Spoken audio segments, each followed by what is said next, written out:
The world feels off. The headlines, the shouting, the contradictions, the scroll that never ends. We're talking more, but connecting less. Wiser on paper, lonelier in practice. It feels like everything is falling apart. But what if it's not? What if what we're living through isn't collapse, but a contraction? The strain of something being born? What if history isn't just a string of events, but the soul of humanity growing up?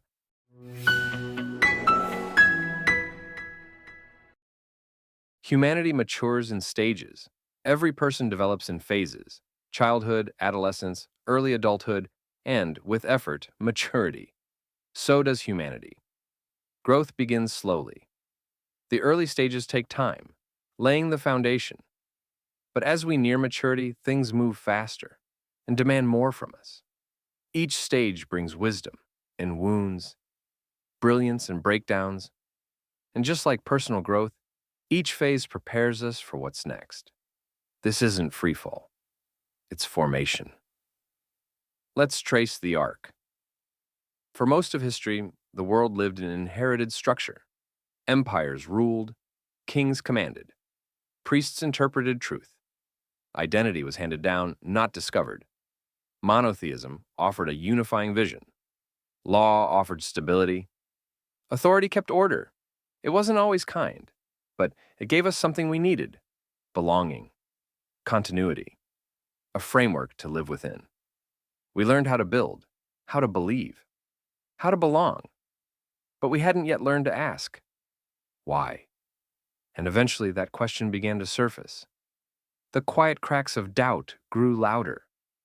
In the 1500s, the Reformation gave people access to sacred texts and permission to question power.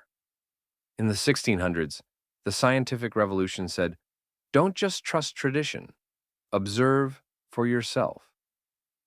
The Enlightenment of the 1700s exalted reason and individual rights, and the American and French revolutions rewrote the rules, demanding not just safety, but freedom. Humanity hit adolescence. We didn't just evolve. We pushed, we challenged, we rebelled. We asked, why these rules? Who decides? What if I start over? This wasn't destruction for destruction's sake.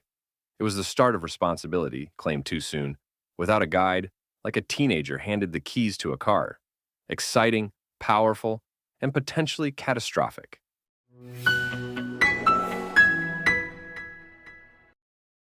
The Jewish thread: two forces, one mission. While the world entered its stormy adolescence, the Jewish people had already been living in tension for centuries, formed through compassion, shaped by discipline, guided by clarity. We were chosen to carry both memory and mission.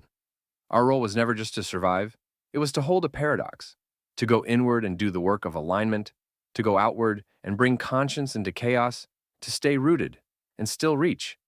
That tension has always lived within us. Some of us build from the inside. Others reach toward the world.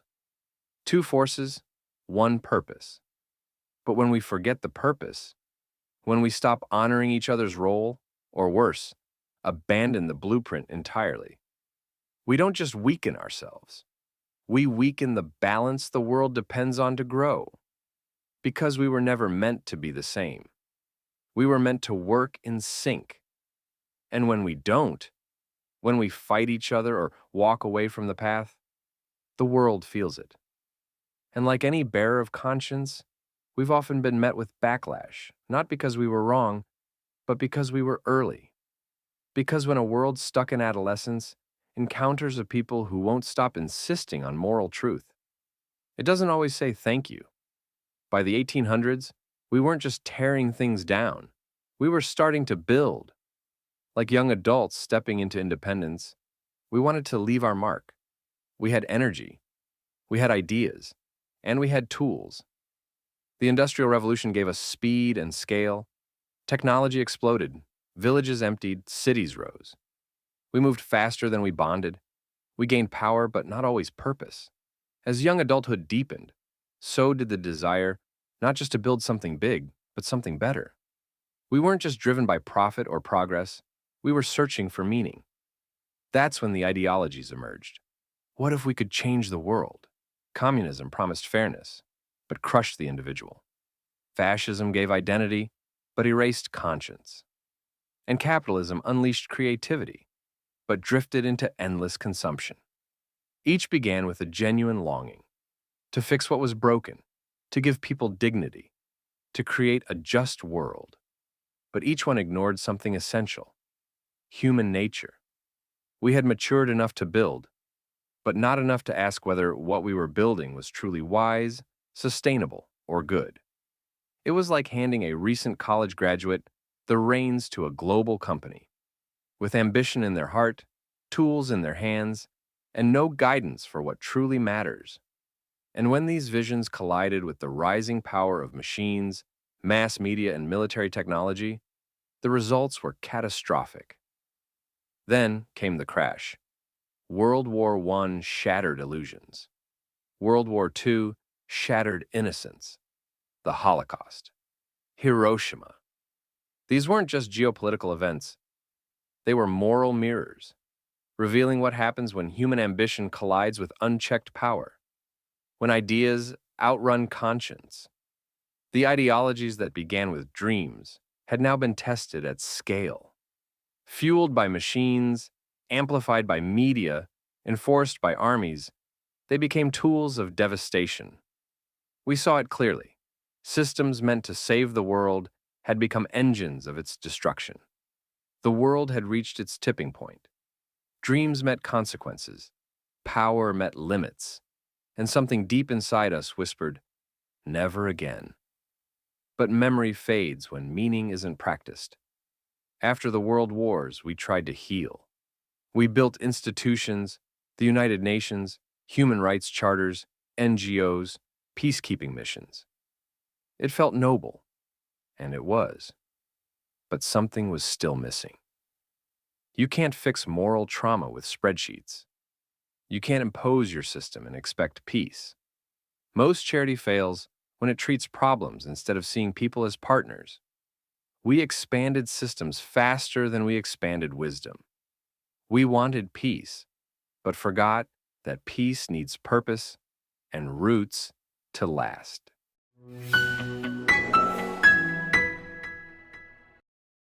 Now, the crisis of adulthood. We are not adolescents anymore. We've tasted freedom, inherited tools, seen what doesn't work. We are past the age of excuses. But still, we avoid. We scroll instead of study, escape instead of engage. We're drowning in choice, addicted to comfort, afraid of commitment. We say we want meaning, but often reject the structure that sustains it. We say we want peace, but hesitate to sacrifice for it. We're not lost. We've just gotten comfortable. The time for drifting is over, and we're not rebelling anymore. We're responsible now. There's a moment in everyone's life when freedom stops feeling like a toy and starts feeling like a task, like when someone becomes a parent. You realize it's not about you anymore, and that's not a loss, it's a transformation. That's where we are. We're not here to fight the past. We're here to create something better, not perfect, but aligned, grounded, real. This is what adulthood asks of us, to stop reacting and start building.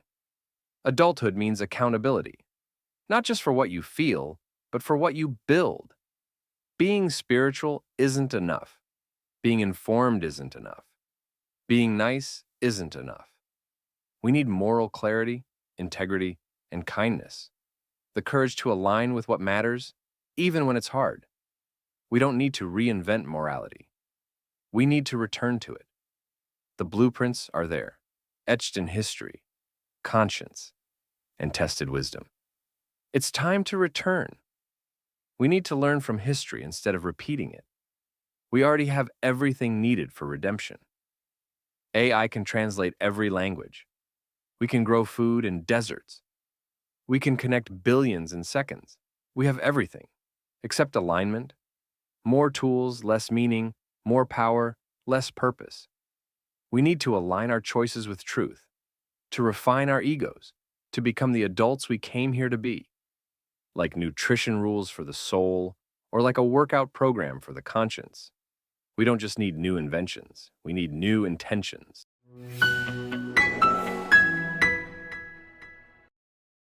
We are living in a 1% moment. We are living in the most connected, comfortable, and resourced moment in all of human history. Better housed, longer lived, freer to choose your path than almost anyone who came before you. We are not just surviving. We are surrounded by the possibility to shape, create, and contribute like never before. This isn't an accident, it's a calling. And if you're Jewish, you're living a miracle. You weren't supposed to make it this far. Empires tried to erase you. Movements tried to replace you. Assimilation tried to dissolve you. Still, you're here. But this moment isn't just comfortable. It's grown up. You live in an adult world, with adult tools. Empires used to fall by armies.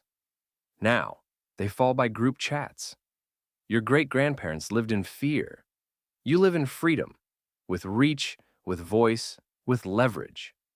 That means you can't just criticize power. You hold it. And power in this age isn't in titles. It's in alignment. Enough people aligned, fast enough, clear enough, can change the world in days, not decades. You weren't just born into this moment. You were born for it. So, why does everything feel so crazy right now? Because we're getting close. Growth isn't quiet, and truth doesn't land softly.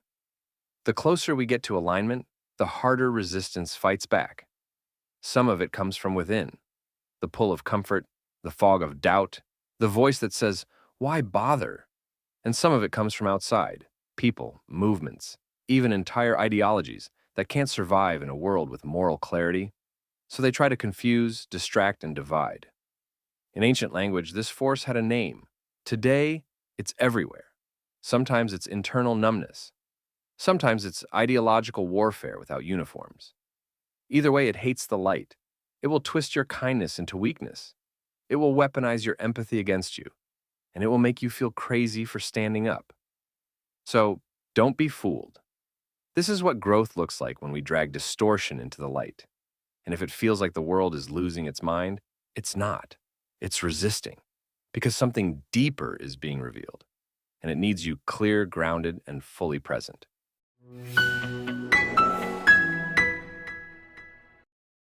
The world isn't ending. It's being handed to you.